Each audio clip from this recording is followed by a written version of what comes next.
Hello? Can you hear me? I can hear you now. Sorry about that.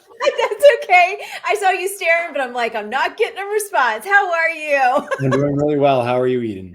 Good. Welcome back to the show. It's so great to see you. Happy holidays. Are you guys getting ready for Thanksgiving?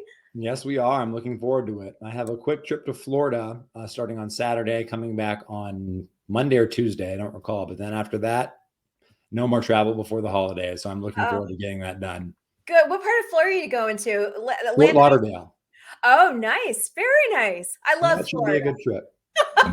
Fabulous, fabulous. So, Mr. Texan here, I won't push too much Florida on you. I was teeing your interview up to our audience, and I'm going to tell you, I read all of your articles, but my favorite one is the one in the Washington Examiner, and I just read it. The Republicans must not blow their midterm election responsibility. I have to go there and ask you. So, what are your thoughts now? Oh, my goodness. No red wave, barely a red trickle. Everybody's saying it. It was really interesting that when I wrote that article, by the time I got it done and was shopping it around, I had a hard time getting it published because all the polls were predicting a Republican blowout.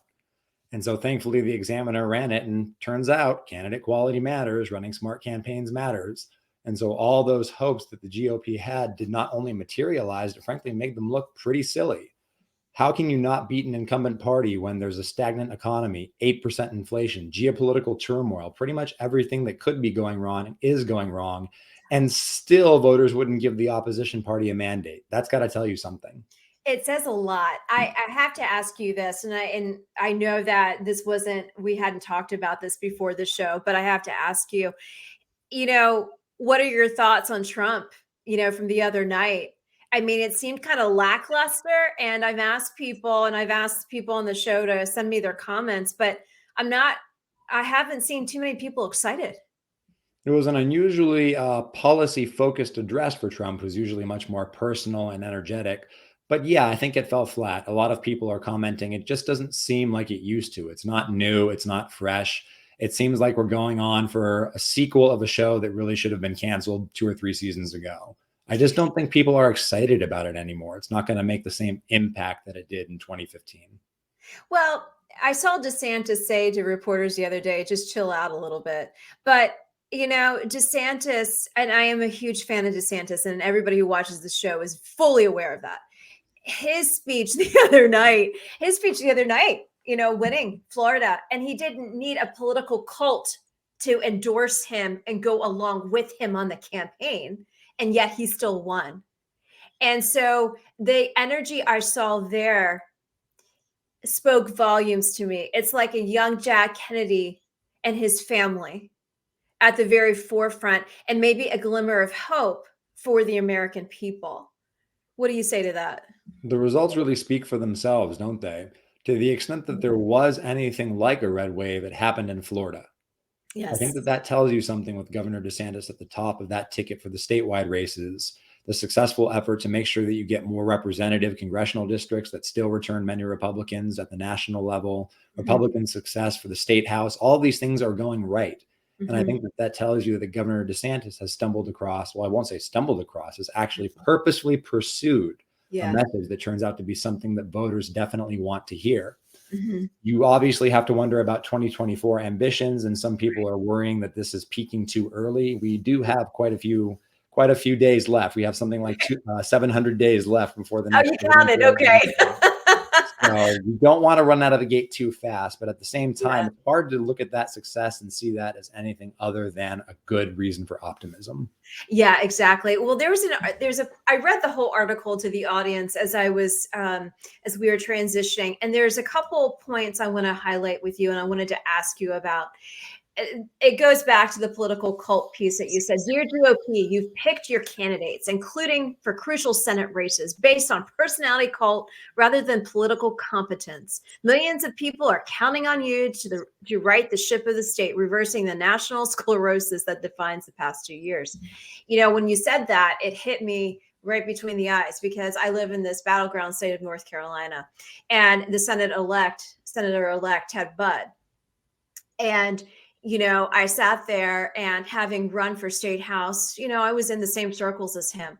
But why is it that did he not have enough political competence to run his own Senate campaign, that he needed Trump to come here and endorse him and do a couple Save America rallies for him? And so my question to you is, what are your thoughts on, now that we see he won, but could he have won on his own? And I wonder the same for other candidates. I mean, could Oz have won without Trump? You sit there and wonder, and you see those two sides of the coin. What are your thoughts on that, especially as we head into this new Congress? What are your thoughts on that? At this point, the Trump movement really is a general election loser. It's just not capable of sustaining a minimum winning coalition. Mm-hmm. When you look at all these candidates, what they were really good at is turning out strongly about 30% of the Republican base. Mm-hmm. That's never going to be enough to win a statewide election. That's never going to be enough to persuade independent voters and people in the middle who you need to break your way if you want to win these competitive races. Mm-hmm. Stop the steal is where election victories go to die. It's just not something that people want to hear. It's not something that you should be running on. Again, we have serious national problems. People want the opposition party to come forward with a serious governing agenda to fix those problems. Instead, they seem on relitigating 2020 over and over and over again. Enough. It doesn't work. We know it doesn't work. The American people aren't interested in going over these failures repeatedly. They're interested in looking forward for new solutions and new successes. Yes. Republicans had the chance to actually get that together and give it to voters, and they failed. Now, do you think, what are your being in economics, knowing your background, I continue to bring projective ideas for 2023, because we are there. And if, people are not projecting 2023 for their businesses, they got a bigger issue. So I'm sitting here saying, from the standpoint of, we got a new Congress, we got Republican majority for the House right now.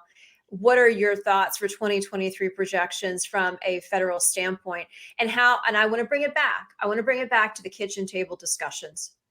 What is that going to do to our kitchen tables?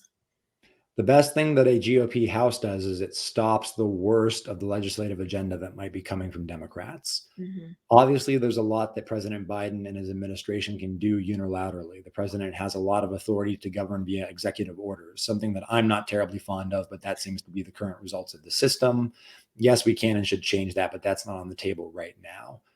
Because the legislative chamber is divided, I think that you can expect something approximating gridlock. Probably not as strong as during some of the Obama years, but at least you're going to get the House filter out some of the more destructive legislative proposals that would really already throw another punch at an economy that's already down on the canvas. That's going to give American businesses and American households some breathing room. At the same time, inflation is slowly coming back down, not as fast as I would like. It's worth keeping in mind that the Fed's economists themselves don't predict that inflation will return back to 2%, which is its target level, until 2025, which is a little bit strange when you think about it. If you're not tightening monetary policy fast enough to bring inflation down quicker than that, what are you actually focusing on? So what are they focusing on? What are they focusing on? That's a great question. I wish that I could understand this Federal Reserve. They seem to be really concerned with the state of job markets, which is, again, a little bit concerning because, one, you shouldn't be running monetary policy to goose the labor market. That's just not what it's for. And two, even very expansive monetary policy can't help labor markets for very long. One of the hard-won lessons in macroeconomics from the 80s and 90s and early 2000s is that there actually is no trade-off between inflation and unemployment. You can have full employment with 2% inflation. You can have full employment with 10% inflation. What matters is what market participants expect matches what the Federal Reserve is doing. And as long as you can get those expectations to match up, you can have a fully functional, hot performing economy with very low and stable inflation. I think that right now, though, you have a lot of people at the Fed who have a more activist bent and aren't really set on setting stable conditions for monetary policy. They want to tinker with outcomes. They want to micromanage. So they're much more focused on interest rate policy. I think that that's not great for long run American economic health. And I wish that they would be a little bit more serious at getting control over inflation. The truth is, we don't know what stable prices actually means in terms of the Federal Reserve's mandate. Congress has never told the Fed what that means. Stable prices. Well, how low does inflation have to be for prices to be stable? But I think the one thing that we can all be sure of is that right now, price growth running over 3 times as fast as the Fed's official 2% goal, that's not stable prices. We need to get that down a lot faster so that American households get some relief. Well, I was going to ask you about that. You just said something about the Federal Reserve micromanaging piece to it. And, I sit here and outside looking in, kitchen table, veteran spouse, former candidate, former Trump appointee. And I sit here and say, I have to budget.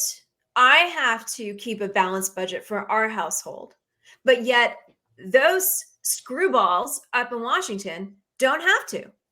And I'm sick and tired of them, taking more and more of our money so they can go and freely spend it and then say, oh, it's back on the American people. Let's raise their taxes, and their economic stability is faltering already as it is. And so let me ask you this, and I'm ranting because I'm fed up. I am fed up like every other American person out there. I am fed up with the Fed. I am fed up with the Fed. I am fed up with what is going on within the administration. I don't even know. Half the time he falls asleep and he doesn't even know where he is. Okay, I got it on my system. So let me go back and ask you this. As we are projecting, we're projecting 2023, but let's also, tomorrow, my dear friend, Money Talk with Melanie, she's going to be on doing more of a kitchen table discussion on Black Friday savings and, travel for the holidays and how the American family can be economically savvy during this time period. So as we're seeing those kinds of breakdowns that you just referred to, what are your predictions for Black Friday? Do you think we're going to be seeing, this huge loss in revenue, or do you think people are just going to spend those credit cards, spend their savings to get through the holidays? I think that you're going to see the usual pre-Christmas Black Friday surge. I Okay. don't think that it's going to be unusual compared to prior years, right? Okay. Because you can't compare the Black Friday surge to the immediate weeks before. To get a real picture, you have to compare it to Black Friday last year and the year before Right. that, et cetera, to Right. make sure that you're comparing apples to apples. Right. And so on the one hand, yeah, things are not great right now. The economy is a little bit stagnant. Inflation is eating away at household purchasing power that might reduce their propensity to consume. On the other hand, you do still have some pent-up purchasing power lingering from federal policy during the pandemic. From what I'm seeing in terms of airline prices, those things are going through the roof right now. Yes. So I think that all said and done, we're actually going to have those forces balance out and we're going to have a normal holiday shopping season. In other words, in line with expectations. It's not going to break the bank, but neither is it going to make people worry. Okay. Well, that's actually really good to know. I also want to talk about your other Wall Street Journal article that I was able to read a little bit. And I like the title of it. And I did not tee up for this one. So I really would love for you to just kind of give an overview, the kitchen table overview for this one. Jesus saves, but he's not a protectionist. Christians who decry international trade misunderstand the church's tradition. And I went on to further see all the scriptures cited. Break this down for me. Talk to me about this article, the title, and everything that goes into it, because I see you cite the Good Samaritan and just the traditions of the church and with trade and service to one another. Break this down for me and break this down for our kitchen table viewers. Happy to do that. Especially on the right, and especially even more so on the religious right, there's been a sort of renewed skepticism of commerce, in particular global commerce. This idea that globalized economic activity, globalized markets, hollow out local communities, they destroy familial and other charitable commitments, and that especially Christians should be skeptical of them. So when I and my co-author wrote that article, we wanted to really dig into the church's tradition and say, is that true? What resources are there within the Christian tradition to evaluate commerce, to evaluate global economic trade, international finance?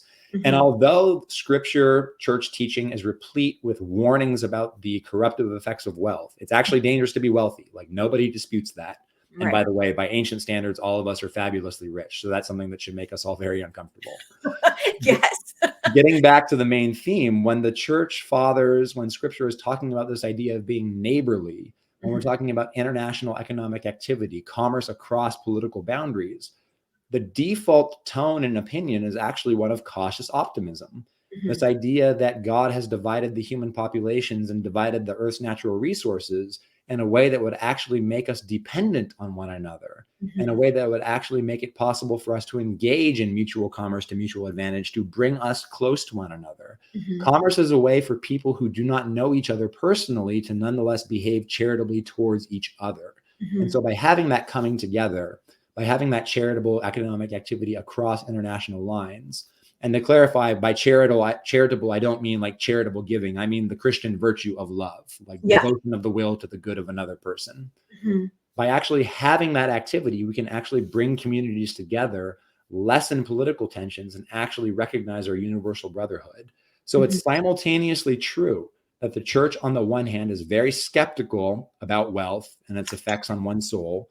But at the Right. same time, the church is also cautiously optimistic about commerce and international commerce in particular. So we need to be able to hold those two thoughts in our head. We Mhm. need to be able to be comfortable with those tensions because they're ultimately productive tensions that can help us be better citizens and they can help us be better Christians.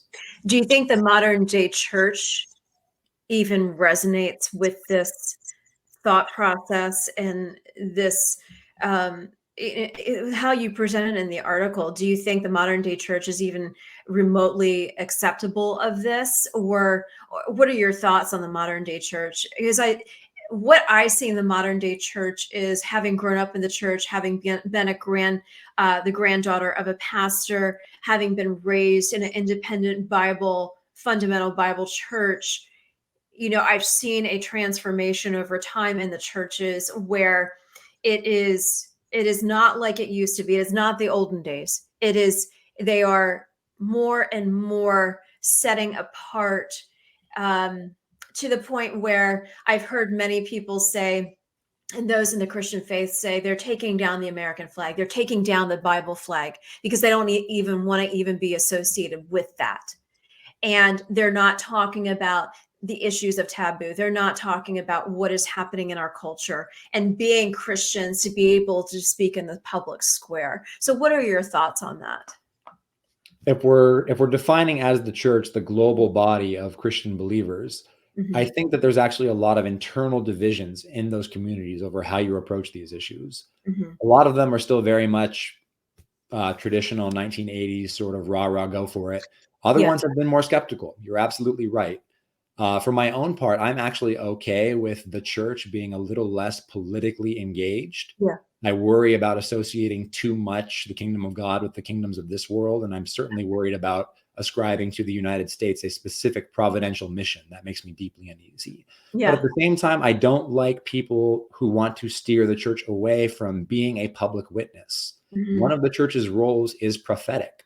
We need to be able to stand amidst these times and say, the eternal truth that we know that has been bequeathed to us from apostolic times tells us that these things that we experience around us are very wrong, and we need to Mhm. reform them and we need to change. Mhm. So again, we have the case of productive tensions. On the one hand, the church should not be anywhere near political power as an Right. institutional community. On the other hand, Christianity does have public implications. It does have implications for the public square, and we shouldn't shy away from those conversations. Mhm. I am not among those who believe that Christians need to check their faith at the door when they Mhm. participate in public debate or vote. We absolutely can and should be Christians in public. Yeah, yes, you hit the nail on the head.